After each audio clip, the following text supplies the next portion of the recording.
Hello my beautiful souls, welcome back to my channel. So आज की reading में हम देखने वाले हैं कि आपके पार्टनर की लेट नाइट थॉट्स क्या हैं। देर रात आपके पार्टनर आपको लेकर क्या सोचते हैं, क्या फील करते हैं, उनकी एनर्जीज आपको लेकर कैसी रहती हैं। रीडिंग जनरल है, आप लोगों के साथ जितना रेजोनेट करेगी आप उतना रखिएगा, जितना रेजोनेट नहीं करता है उसे जाने दीजिए। मेल एंड फीमेल सभी के लिए और सारे ही साइंस के लिए रीडिंग है। रीडिंग टाइमलेस है, तो जिस वक्त पे आपके सामने आती है उस वक्त पे रीडिंग आपके साथ रेजोनेट कर सकती है। तो चलिए स्टार्ट करते हैं। हाइलाइटर साइंस बता देती हूँ। ये साइंस आपके पार्टनर के हो सकते हैं। आप लोग अर्थ साइन के हो सकते हैं, टॉरस, वर्गो, कैप्रिकॉर्न। वाटर साइन के हो सकते हैं, कैंसर, स्कॉर्पियो, पाइसेस। और फायर साइन के भी हो सकते हैं, एरीज, लियो, सैजिटेरियस। यहाँ पर पे अर्थ साइन बहुत ज़्यादा स्ट्रॉन्ग मुझे दिखाई दे रहा है। यहाँ पर पे कैंसर की एनर्जी भी काफ़ी ज़्यादा स्ट्रॉन्ग है। नंबर्स अगर मैं आप लोगों के लिए देखूँ तो मुझे यहाँ पर पे 7 नंबर जुलाई मंथ इंपॉर्टेंट दिखाई दे रहा है। नंबर 3 इंपॉर्टेंट हो सकता है, मार्च मंथ आप लोगों के लिए इंपॉर्टेंट हो सकता है। नंबर 4 इंपॉर्टेंट हो सकता है आप लोगों के लिए, अप्रैल मंथ इंपॉर्टेंट हो सकता है। और नंबर 5 मई मंथ की एनर्जीज भी यहाँ पर पे स्ट्रॉन्ग दिखाई दे रही हैं। यहाँ पर पे एयर साइन भी है, जेमिनी, लिब्रा, एक्वेरियस। तो साइंस यहाँ पे सारे ही आप लोगों के लिए निकल कर आ गए हैं। तो चलिए स्टार्ट करते हैं। देख लेते हैं आपके पार्टनर की लेट नाइट थॉट्स क्या हैं। देर रात वो आपको लेकर क्या सोचते हैं, क्या फील करते हैं। यहाँ पर अगर मैं देखूँ सबसे पहली एनर्जीज़ में, तो मुझे में दिखाई दे रहा है कि आपके पार्टनर ना आजकल आपको बहुत अप्रिशिएट कर रहे हैं। स्पेशली जितना ग्रोथ आपने किया है ना अपनी लाइफ में, जितना आप आगे बढ़े हो अपनी लाइफ में, जितना फाइनेंशियली भी आपने ग्रोथ किया है, जितना आपने खुद के अंदर बदलाव किया है। अब ये बदलाव हो सकता है कि आपने अपने बिहेवियर में चेंजमेंट लाया है, या हो सकता है आपने अपने लुक्स में चेंजमेंट लाया है।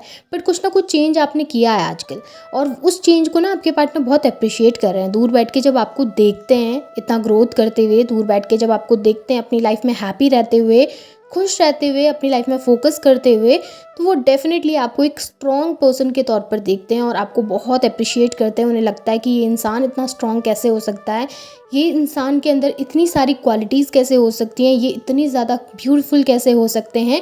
जब ये मेरे साथ थे तब तो मुझे इतनी सारी क्वालिटीज़ दिखती नहीं थी इनकी, तब तो मैं इतनी सारी चीज़ों को अवॉइड करता आया हूँ या करती आई हूँ। बट जब से इनसे दूर आया हूँ, इनकी लाइफ में न जाने ऐसे चेंजेस क्यों आ रहे हैं कि ये मुझे और भी ज़्यादा खूबसूरत लग रहे हैं, ये और भी ज़्यादा अच्छे दिख रहे हैं, या फिर कहूँ कि और भी ज़्यादा बेहतरीन इंसान बन के उभर के आ रहे हैं।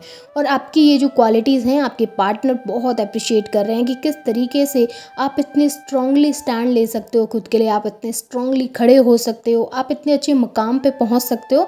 इन सब चीज़ों को देख के आपके पार्टनर कहीं ना कहीं, उनको ना वो एहसास होने लगता है कि यार मुझे इस इंसान की तरफ जाना है। उनको वो अट्रैक्शन फील होने लगता है, उनको वो एक खिंचाव फील होने लगता है आपकी तरफ, और कहीं ना कहीं अट्रैक्टेड नज़र आ रहे हैं आपको लेकर। कहीं ना कहीं वो फील करते हुए नज़र आ रहे हैं आपके लिए, जो शायद उन्होंने आपके साथ रहते हुए कभी फील नहीं किया।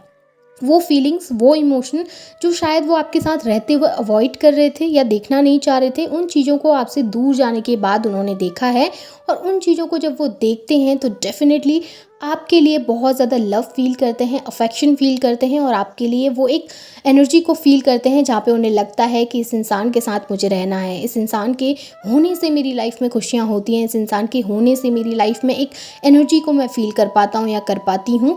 आपके पार्टनर उन चीज़ों को देखकर, उन चीज़ों को नोटिस करके आपकी तरफ आना चाह रहे हैं, आपकी तरफ जुड़ना चाह रहे हैं, आपसे कम्युनिकेट करना चाह रहे हैं।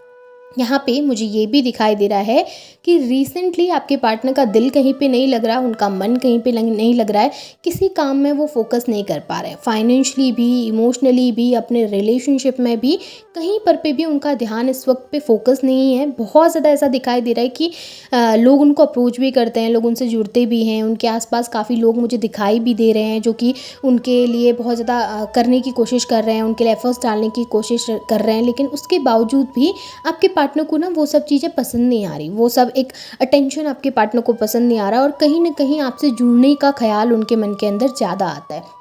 स्पेशली रात के टाइम पे जब वो बैठकर सोचते हैं, स्पेशली जब अकेले बैठकर आपके बारे में सोचते हैं। क्योंकि देखिए, जिस वक्त दिन भर में काम होता है, दिन भर में बिजी रहते हैं काम में, तो उस वक्त शायद बहुत सारी चीज़ों की वजह से उन चीज़ों को भूल भी जाते होंगे, आपकी तरफ ध्यान ना भी देते होंगे। लेकिन जिस वक्त अकेले बैठते हैं ना, जिस वक्त आसपास कोई नहीं होता या माइंड डिस्ट्रैक्ट करने के लिए कोई नहीं होता, उस वक्त पे आपके पार्टनर जब सोचते हैं तो उनके मन में सिर्फ आपका ख्याल आता है, और आपके अलावा वो किसी तीसरे पर्सन के बारे में सोच ही नहीं पाते। और कभी कभी आपके पार्टनर को ना ये चीज़ें बहुत अलग सी भी लगती हैं। उनको ऐसा लगता है कि यार ऐसा क्यों है, मैं इससे इतना दूर आ गया हूँ या इससे इतना दूर चली गई हूँ, उसके बाद भी हमेशा इसका ख्याल मेरे माइंड में क्यों घूमता रहता है या इसका ख्याल बार बार मुझे क्यों आता रहता है। और कहीं ना कहीं उस ख्याल को खुद से दूर रखने के लिए आपके पार्टनर खुद को बिजी रखने की कोशिश भी करते हैं। उस ख्याल को भुलाने के लिए या फिर उस ख्याल को अवॉइड करने के लिए आपके पार्टनर बाकी सब चीज़ों में ध्यान देते हुए नज़र आ रहे हैं। और कहीं ना कहीं आपके पार्टनर बैठकर सोचते हुए नज़र आ रहे हैं कि ये सब चीज़ें मेरे साथ क्यों हो रही हैं, उससे दूर आने के बाद मेरी लाइफ में इतने चेंजेस क्यों आ रहे हैं, या फिर बार बार मुझे उसका ख्याल क्यों आके परेशान करता है, जबकि मेरी लाइफ में तो और भी बहुत अच्छी चीज़ें हैं, मेरी लाइफ में तो और भी बहुत सारे लोग हैं जिनके साथ मैं अपनी लाइफ में आगे बढ़ सकता हूँ या फिर बढ़ सकती हूँ। बट उसके बावजूद भी इस इंसान का ख्याल मेरे जहन से बाहर ही नहीं निकलता या इस इंसान को मैं बुला ही नहीं पा रहा हूँ। और जिस वक्त आप अप्रोच कर रहे थे, जिस वक्त आप बात कर रहे थे, तो उस वक्त आपके पार्टनर ईगो में बैठे थे, उस वक्त आपके पार्टनर ध्यान नहीं दे रहे थे। अभी खुद से होकर कम्युनिकेट करना चाह रहे हैं, खुद से होकर बात करना चाह रहे हैं, खुद से होकर चाहते हैं कि यार एक बार तो जाकर बात करूं, एक बार तो जाकर कम्युनिकेट करूं, पर रुक जाते हैं ये सोचकर कि कहीं आप अवॉइड ना करें। यहाँ पर भी मुझे नज़र आ रहा है कि अप्रोच तो करना चाह रहे हैं, बात तो करना चाह रहे हैं, आपके सामने वो एक अप्रोच रखना चाह रहे हैं कि चलो ठीक है, जो भी चीज़ें हमारे बीच में ख़राब हुई, जो भी कॉम्प्लिकेशंस आए हैं, उसको बैठकर बात करके सुलझाने की कोशिश करते हैं, चीज़ें सही करने की कोशिश करते हैं। एक एक ना अप्रोच आपके सामने रखना चाहते हैं ताकि वो आपको कन्विंस कर सकें। लेकिन स्लो एनर्जीज़ हैं, लेकिन डर रहे हैं, लेकिन घबरा रहे हैं कि आएँ कि ना आएँ। अगर आएंगे तो कहीं आपकी तरफ से रिजेक्शन ना मिल जाए, कहीं आएंगे तो आप चीज़ों को एक्सेप्ट ना करें बल्कि रिजेक्ट कर दें, तो फिर और वो क्या कर सकते हैं, फिर किस तरीके से आपके पास आकर आपको अप्रोच कर सकते हैं। तो वही सब चीज़ें सोच कर थोड़ा सा वेट करते हुए नज़र आ रहे हैं और स्पेशली एक सही समय का इंतज़ार कर रहे हैं कि एक परफेक्ट टाइम उनको मिले जहाँ पर वो आपके पास आएँ और आपको अप्रोच करें। एक परफेक्ट टाइम उनको दिखाई दे जहाँ पर पे वो आकर आपसे बात कर सकें। ऑफ़र उन्होंने लेके रखा है, उन्हें पता है कि उन्हें क्या बोलना है, उन्हें पता है कि उन्हें कैसे कन्विंस करना है, उन्हें पता है कि उन्होंने कितनी बार आपसे माफ़ी मांगनी है या कितनी बार आपको अप्रोच करना है या फिर क्या क्या चीज़ें उन्होंने कहनी है, उनको सब कुछ पता है। लेकिन बात यह है कि एक परफेक्ट टाइम उनको नज़र नहीं आ रहा जहाँ पर वो आकर आपसे बात कर सकें या फिर आपसे कह सकें वो चीज़ें। क्योंकि ऐसा दिख रहा है कि इस समय उनको लगता है चीज़ें कॉम्प्लिकेट हो चुकी हैं, चीज़ें बहुत ख़राब उन्होंने कर दी हैं ऑलरेडी। तो अगर वो सही करने की कोशिश भी करेंगे तो शायद चीज़ें उस तरीके से सही नहीं हो पाएंगी। इसलिए थोड़ा सा वेटिंग एनर्जी मुझे यहाँ पर दिखी है।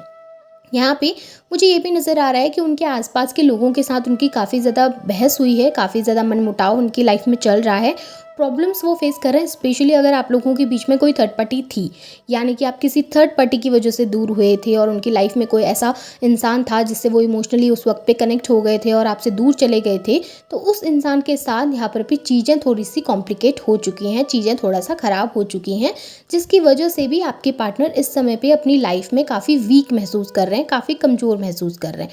और उस वीकनेस में या फिर उस ऐसी सिचुएशन में आपके पार्टनर को जब वो देखते हैं तो उन्हें आपका ख्याल आता है, उन्हें लगता है कि आपके साथ चीज़ें कितनी अच्छी थी, आपके साथ चीज़ें कितनी बेहतर थी, आप उन्हें कितना ईजीली और कितना आराम से कितने अच्छी तरीके से समझ पाते थे। लेकिन जब से चीज़ें कॉम्प्लिकेट हुई, जब से चीज़ें ख़राब हुई, तब से शायद वो उस एनर्जी को भूल गए या फिर वो उस पॉजिटिविटी को भूल गए, या उनकी लाइफ में अब वो सुकून नहीं है जो आपके साथ हुआ करता था।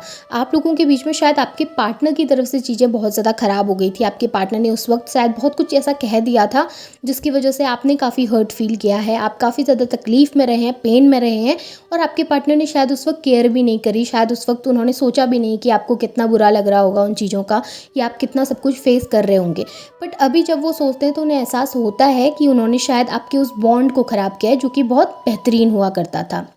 यहाँ पे मुझे ये भी दिखाई दे रहा है कि आपके पार्टनर के आसपास बहुत नेगेटिव लोग हैं जिनकी वजह से आपके पार्टनर के अंदर वो एनर्जीज आ गई थी, वो इन्फ्लुएंस हो गए थे और आपसे दूर चले गए थे। लेकिन आपसे दूर जाने के बाद उन्हें एहसास हुआ है उन सभी चीज़ों का, कहीं ना कहीं एक रियलाइजेशन से गुजरते हुए नज़र आ रहे हैं, कहीं ना कहीं एक ट्रांसफॉर्मेशन पीरियड से गुजरते हुए नज़र आ रहे हैं, जहाँ पर वो समझ रहे हैं, जहाँ पर वो जान रहे हैं सही और गलत के बीच में फ़र्क करना, सही और गलत के बीच में किस तरीके से वो फ़र्क कर पाएँ, किस तरीके से वो भेद कर पाएँ, वो सब चीज़ें अभी वो समझ रहे हैं। उन्हें धीरे-धीरे एहसास होने लगा है कि कौन इंसान सही था, कौन इंसान गलत था। और स्पेशली ना ये सब चीज़ें उसी टाइम पे होती हैं जिस टाइम पे आपके पार्टनर सोच रहे होते हैं इन सब चीज़ों के बारे में। और जब वो सोचते हैं तो वो रात का समय होता है, स्पेशली जब वो इन सब चीज़ों के बारे में सोच रहे होंगे या इन सब चीज़ों के बारे में ध्यान दे रहे होंगे, इन सब चीज़ों पे कॉन्सेंट्रेट कर रहे होंगे। और उस टाइम पे जब वो सोचते हैं अकेले बैठ के, तो उन्हें पता चलता है कि क्या चीज़ें उनके फ़ेवर में हो सकती थी और क्या चीज़ें उन्होंने ख़राब की हैं या फिर गलत की हैं। यहाँ पे देखिए किस तरीके से आपके पार्टनर की एनर्जीज़ चेंज हुई हैं, आपके पार्टनर की एनर्जीज़ में बदलाव आया है। आपके पार्टनर एक मेटलिस्टिक पर्सन से एक इमोशनल पर्सन की तौर पर आते हुए नज़र आ रहे हैं। एक ऐसा इंसान जो रूडली बैठा हुआ था, जो एरोगेंट था, सेल्फ ऑब्सेस्ड था, वो इंसान अब कम्युनिकेशन करने के बारे में सोच रहा है। वो इंसान जो आपसे बात भी नहीं करना चाह रहा था, आपके मैसेजेस का रिप्लाई ही नहीं करना चाह रहा था, जो आपको ब्लॉक करके बैठा हुआ था, वो इंसान सोच रहा है कि मैं इससे बात करूँ। वो इंसान सोच रहा है कि मुझे अप्रोच करना है। वो इंसान सोच रहा है कि मुझे जाकर उसे अनब्लॉक करना है, उसे कॉल करनी है, उससे मिलना है।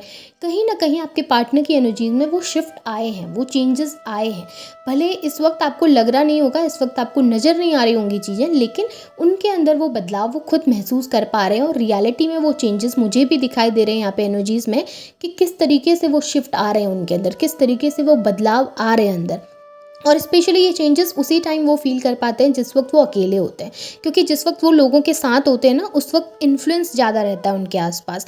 तो जब वो अकेले बैठते हैं, सोचते हैं, तो वो डेफिनेटली आपके लिए उस एनर्जी को, उस एक लगाव को, उस एक खिंचाव को, उस एक प्यार को, उस फीलिंग को महसूस ज़रूर कर पाते हैं। और बहुत जल्द वो आपको कम्युनिकेशन भी ज़रूर देंगे। यहाँ पे एनर्जीज ओवरऑल काफ़ी पॉजिटिव निकल के आई हैं आपके पार्टनर की। सो ये आपके पार्टनर के लेट नाइट के थॉट्स हैं। होप आपके साथ रेजोनेट हुए होंगे। रेजोनेट हुए हैं तो इन्हें क्लेम कीजिए, लाइक कीजिए, शेयर कीजिए, चैनल को सब्सक्राइब भी कीजिएगा। Thank you.